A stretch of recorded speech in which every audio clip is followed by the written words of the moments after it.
Hi, welcome, ladies and gentlemen. Thank you for coming to today's lecture. Since allergy season seems to be going in full force in this type of the world, I decided today I should do a lecture on allergies.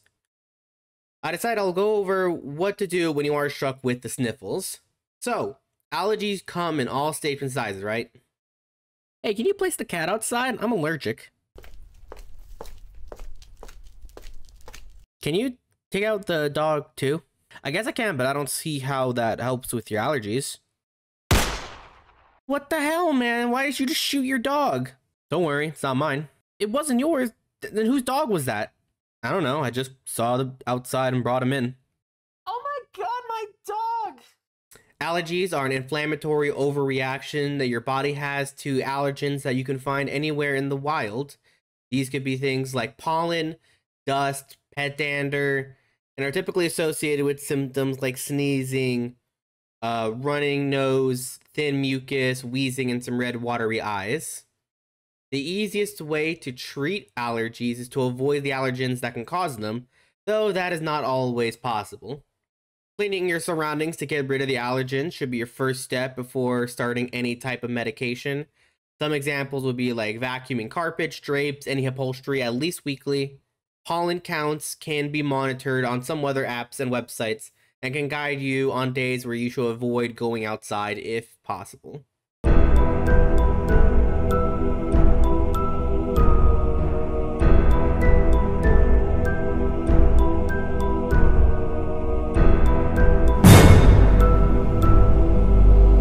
Nasal irrigation like neti pots or a nasal bulb are popular non-drug options for adults who do not want to use meds, or as an option for most children, as meds are not safe typically for children under the age of 2 unless a doctor has approval first. Nasal irrigation is safe for kids and pregnant women, but we want to remember that you should only use boiled and then cooled or distilled water as to avoid pouring any impure water with bacteria organisms that could cause nasal infections. The most common side effects that we get with the nasal irrigation is a burning, stinging, or pain and irritation in the nose. Always make sure to rinse that pot after every use and be sure not to share it with others to avoid spreading germs. In terms of drug options, for mild allergies, we usually recommend some type of oral antihistamines. These are the ones you've mainly seen on most TV commercials. For severe, more chronic allergies, we recommend some intranasal steroids. For redness and itchy, watery eyes, recommend usually some type of eye drops. Those are pretty much anyone will do you good. I usually recommend Visine or Clear Eyes. Any one of them will do you fine. So we're not going to touch the eye drops in today's lecture in depth. Just wanted to put them out here for completeness.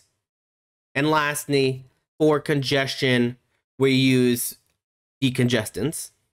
Taking a closer look at our types of antihistamines, our antihistamines are broken down into first generation and second generation. First generation, the major over-the-counter first generation antihistamine that we use is Benadryl, which is diphenhydramine. Due to how antihistamines work, they work by intercepting and blocking the histamine receptors in the body, mainly like in the lungs and throughout the smooth muscle. This will block histamine, which will eventually cause vasoconstriction of the blood vessels, which will reduce flushing throughout the body and will decrease permutation and fluid buildup. So since we're decreasing the fluid buildup, you're going to have clearer airways. So you're going to be able to breathe easy. You're going to have less flushing because your face is not going to look as bright as red because we're blocking the blood flow.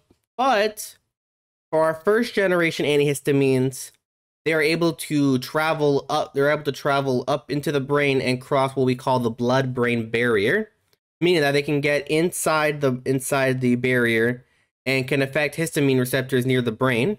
What affecting histamine receptors in the brain will cause is mainly sedation. So for our first generation antihistamines, we want to make sure that it's apparent that these are going to cause a lot more sedation, drowsiness, than the other antihistamine products that we have on the market. So we typically do not recommend taking these in the morning if you're going to be using these over our other options that we're going to talk about. Since it does affect the brain and has a lot of that sedation, we do keep in mind that you be careful how this is going to affect your motor skills. So be careful when using this before operating any heavy machinery or driving a car, as it could affect your ability to stay awake. Benadryl does have a smaller formulation available for children. It'll be half strength, and you can usually find these in the children's aisle. The manufacturer only recommends that these doses be used in children 6 and up. Some people do use it in children younger than 6, but there is an absolute contraindication on these products for patients less than 2 years of age, as it can cause some respiratory depression, so the children would have trouble breathing. So I would stick with the manufacturer's recommendation and just use it in kids 6 and older. The major side effects with first generation antihistamines is that they cause what we call anticholinergic side effects, which we'll explain more about what that means in a later lecture. For the sake of this lecture, these will cause these major side effects: blurry eyes, dry mouth, urinary retention, meaning that you cannot pee, and then constipation, meaning that you cannot poop. The easy way to remember this is just with a simple idiom: can't see, can't spit, can't piss, can't shit, is the easy way to remember side effects for Benadryl. Second generation antihistamines include things like Zyrtec, Xyzal, Allegra, and Claritin. As we discussed, since these do not cross the blood-brain barrier as Benadryl does, these are going to cause less sedation than the first generation, but do note that some of these do cause more sedation than others. When it comes to recommendations for allergies, for pregnant women, we recommend the second generation ones over the first generation ones for a multitude of reasons. Specifically, we do recommend Claritin and Zyrtec as the preferred options in pregnant women if they're needing to take something for their allergies. Of these options, some of them, like I said, do cause sedation. If you need to pick one that's going to be less sedating of the 4, the major options are going to be Claritin and Allegra. And in terms of which one moves the quickest, Claritin and Zyrtec seem to have some of the faster onsets of the 4. Major side effects, mainly as you're going to see of side effects, typically the ones you see more prominently are going to be sedation and headaches. When it comes to treating congestion, we use decongestants. These work by constricting the blood vessels, and it lets any trapped mucus drain out of your body.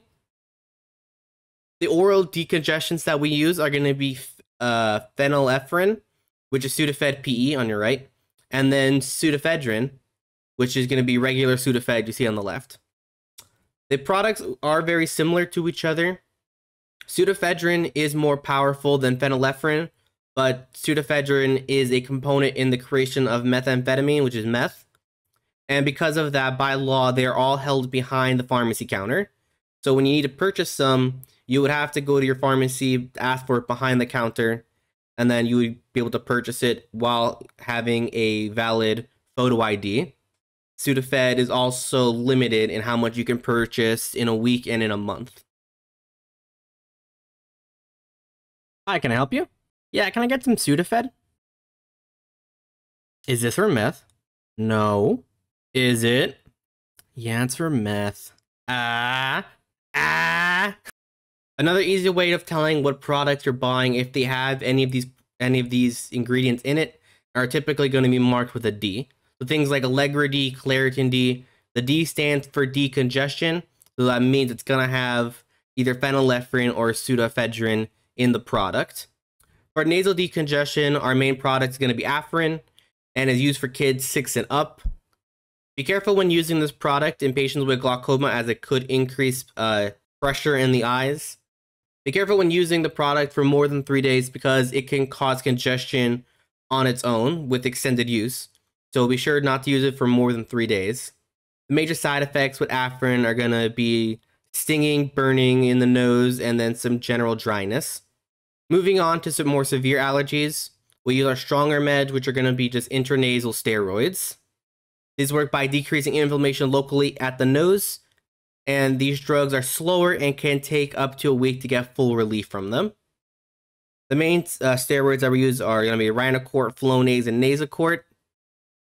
These drugs have different age ranges on them, so be sure to look at the box when grabbing them to make sure that, especially in our younger children, make sure you're looking at the ones that are allowed or approved for children at that age ranges.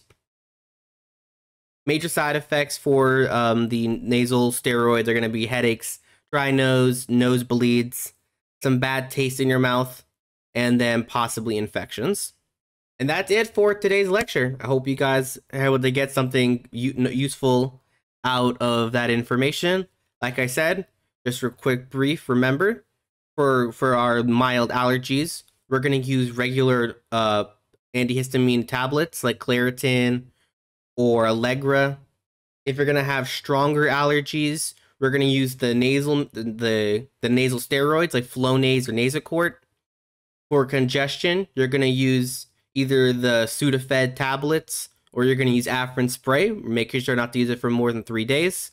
And like we said, for red, itchy eyes, you could use any type of eye drops, mainly being like Clear Eyes or Visine.